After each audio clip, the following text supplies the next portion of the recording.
Oertli for the opportunity to share my experiences with the OS4 here with you at the ESCRS 2024. And it's, I said right before, not just challenging cases, also regular cases.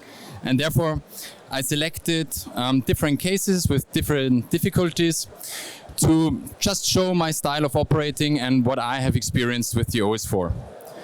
But before we come to that, I just want to say a few words about machine settings and parameters, because I think it's crucial to have proper settings to have a safe, efficient and quick surgery. Is there a one-fits-all solution in settings? No, there isn't. Everyone has to find the settings which fits their style of surgery or operating best, and also have to adapt the settings to the patient. I'm a huge fan of phaco chop. That's why I set my device on the phaco chop with high vacuum setting in phaco 1 and even higher in phaco 2. And I barely use my sculpting settings at phaco 3.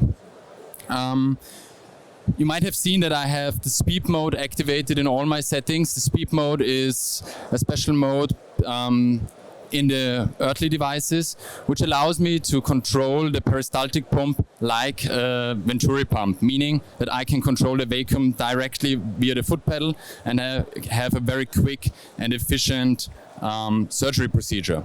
I like to compare it a little bit with car racing. I mean, you can take this van and race around the racetrack. It will work, but if you want to be fast, if you want to be precise, and if you want to be quick and safe, you better use the other car, and for me, that's the SPEEP pump. So I want to start with a regular case, basic cataract surgery case. I know everyone knows it's very important to have a nice CCI. You need to make a sufficient rhexis, around 5 millimeter. As round as possible, of course. You can use a femtolaser if you want. And then the very first step, and I always tell that also to my students which I teach, you need a very good hydrodissection so that the nucleus spins easily and good. And then what I do, I use my phaco 1 setting in softer nuclei, impale my phaco probe into the nucleus, and then I just apply vacuum and crack the nucleus.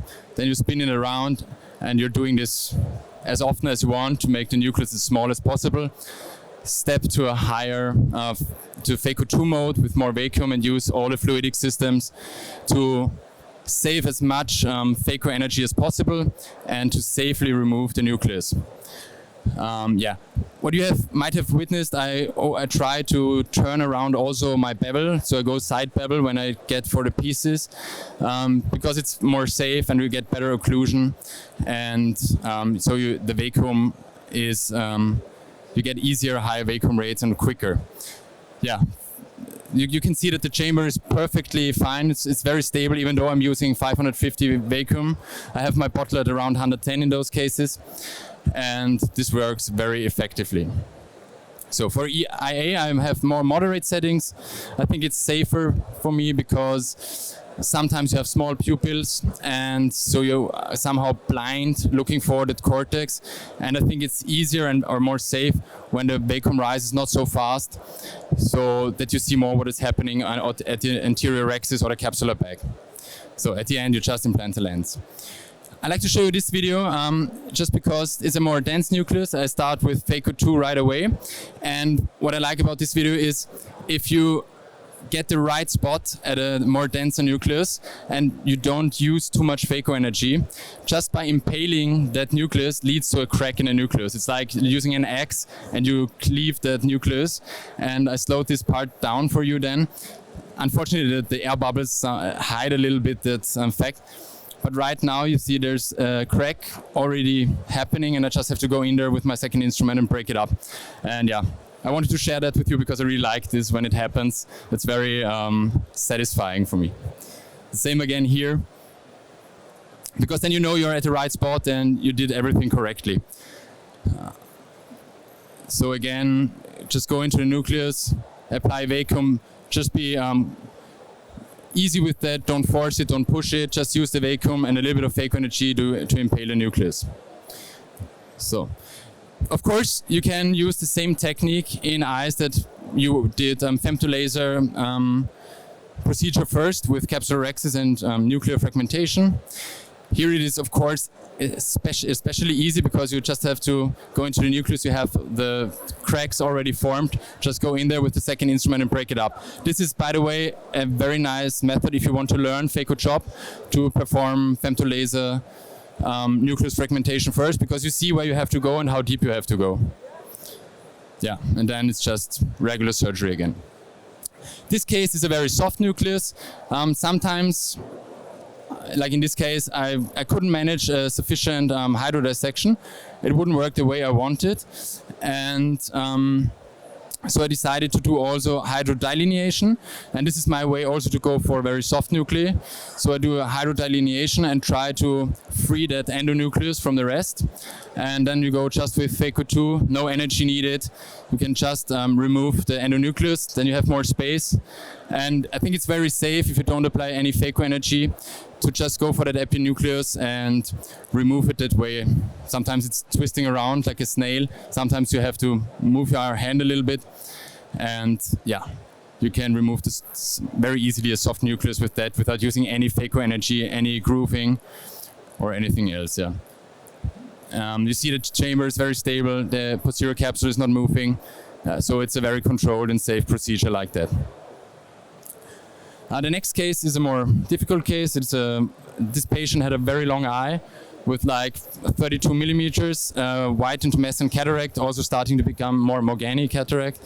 And the surgery was luckily in general anesthesia. And so yeah, in these cases, I like to always put in some viscoelastics first. And I like to use this painting technique with the Vision Blue system. And I think it's, yeah, if you use viscoelastics and use this painting technique, you enlarge the pupil even more. Or if you have some sonular defects, the Vision Blue doesn't go around the lens and into the vitreous cavity. I then put in a little bubble in the center of Helon 5, just to make a small bowl at the center and push to the side the lens milk. And then I go with a 27 gauge needle into the center, aspirate some of that lens milk, and just make a very, very small rhexis in the center. Because there it's safe. I have my bowl there. All the fluid is pushed to the side. And then I go just in with a blunt cannula and remove the rest of the lens milk just to decompress the capsular bag and reduce the risks of Argentinian flag sign.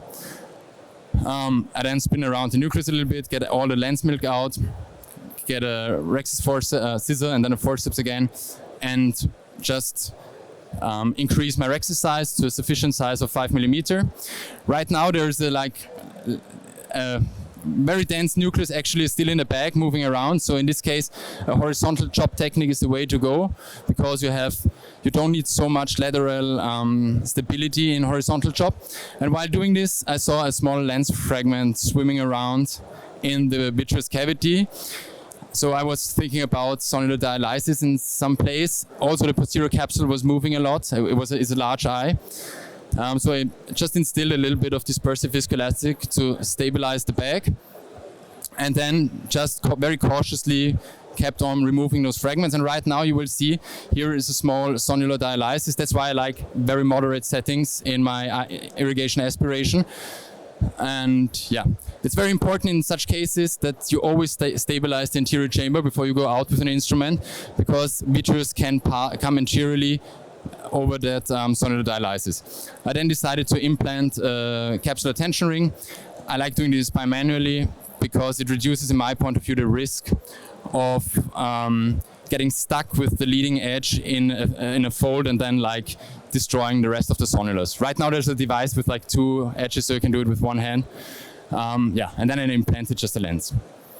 This was a different case. This was a very dense cataract. We rarely see them in Austria actually, but this patient spent like a couple of years in Thailand enjoying his retirement, and came back to Austria and said, yeah, I think I need a surgery. I don't see so well anymore. And so I did again I dyed the anterior capsule with Vision Blue.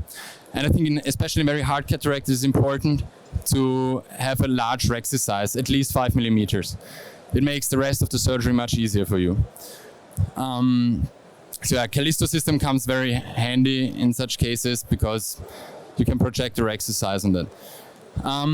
I thought starting with horizontal chop in that case, switched up the phaco energy, switched up the vacuum, and tried to go as deep in the nucleus as possible.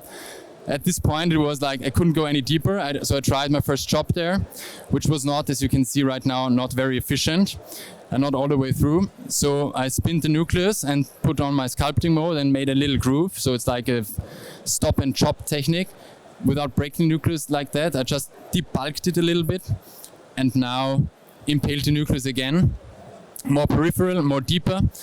And right now the chop worked. And now it's very important to stay calm and to relax and just do this lateral propagation for splitting up the nucleus. Step by step, very easy, very slow. Take your time and then go. If the first crack is made, the rest will go as well. And yeah, even though I did a lot of sub-chopping and took a lot of time, my phaco and total time was around 35 seconds in that case, which is a lot. In a usual case, I need 1 second, 2 or 2 seconds with a moderate nucleus. So you can see that very hard lenses, of course, need some phaco energy to completely debulk and phacoemulsify the nucleus. Yeah, it's important to always also look on the incisions.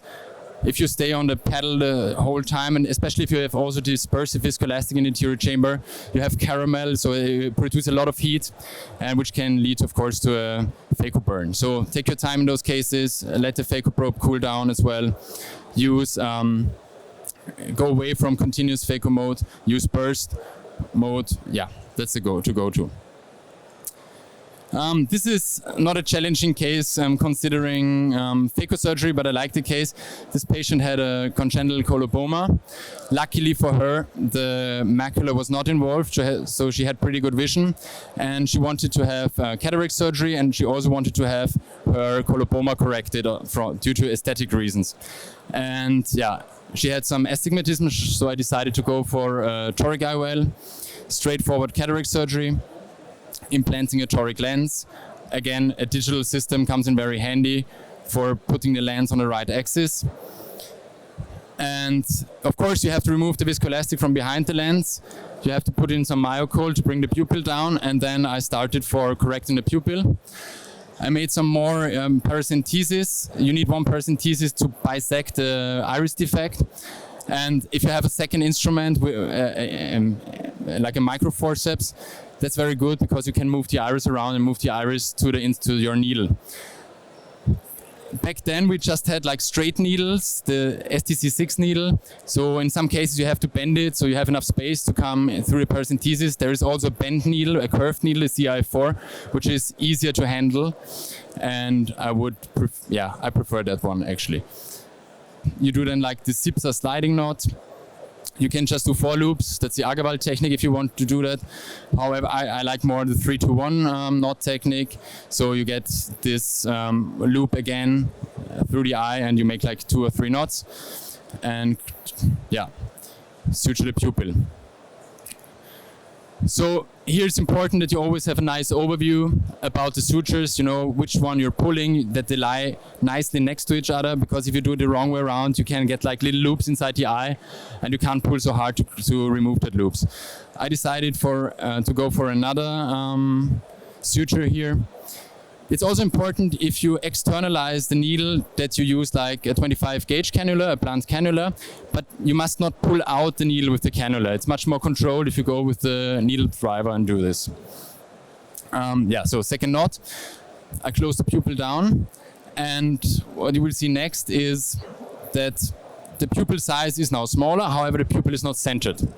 And there is a paper by Ike Ahmed where he evaluated the efficiency of an endodiathermy to form and adjust the pupil. So you make those little spots. You can start with 15-20% energy, and the closer you get to the pupillary margin, the bigger is the effect. And so you can model the pupil and induce some shrinkage in the area you want the pupil center go to. After all, I was quite satisfied with the result, the patient as well. The last case was a young patient, 35-year-old patient, who underwent trauma and had a retinal detachment which needed silicone oil tamponade. He had the silicone oil removed and then developed cataract over a year. So I of course, in these cases, again, he had a white cataract, so the same white cataract procedure I always did. And then for white cataract, I also like horizontal chop a lot, because you don't have to think about how deep do I have to make my grooves until it's sufficiently breakable. And then when I removed the last pieces, I saw some silicone oil still there in the vitreous cavity. This surgery was also in anesthesia because the patient was a little bit afraid, which was very lucky in that situation, because I sutured my CCI, I put in some viscoelastic in the anterior chamber, and then I used, and that's the good thing about having a machine that does it all, you can just switch to retinal surgery immediately and remove the silicone oil. So yeah, I put in some viscoelastic, put in my trocars, and now I deflated the anterior chamber again so that the capsular bag gets flat when I want to remove the oil, because otherwise the capsular bag is blocking it. And this patient, of course, he was phakic, so he has still some anterior vitreous there, and I removed the anterior vitreous, so, and cut this like oil droplet free, and then I used the active silicone oil removal device from Oertli to remove the rest of the silicone oil. Sometimes you have to play a little bit around and use some indentation to get rid of it. Yeah, and implanted a lens in the end, and the patient was fine, and a good visual acuity was restored again. Thank you very much for your attention.